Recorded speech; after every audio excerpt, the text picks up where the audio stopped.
Hi everyone, my name is Benny Johnson, and this is my Project 3 demonstration.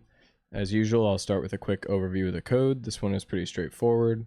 You can see here in the setup function at the start, it initializes this digital sensor pin, which will be used to trigger interrupts, and then it attaches the interrupt for that pin so that it calls this function every time that interrupt triggers. When this function triggers, it'll increment this RPM count global variable.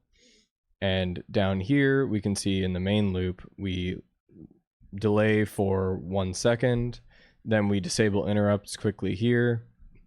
We're going to compute RPM based on whatever our RPM count is based on how many interrupts came before. And from there, we're going to save that value, output it, and reset our default last update time and RPM count variables here. Then finally, we re-enable interrupts.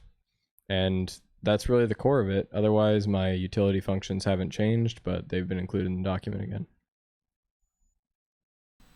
So here you can see an image of the circuit board itself. This is pretty similar to the tutorial provided. The main two pieces that I changed were changing out the 10K ohm resistor on the phototransistor from 10K to 20K to make the digital input more reliable. The other main item I changed was adding an analog input pin, which could be used for debugging. So here you can see the fan running on the actual system. So the fan starts out off and you're getting nothing but zeros. Then once I turn on the fan, you can see it kick up to this higher RPM. I found that the higher speed options on this specific fan were actually too fast for the system.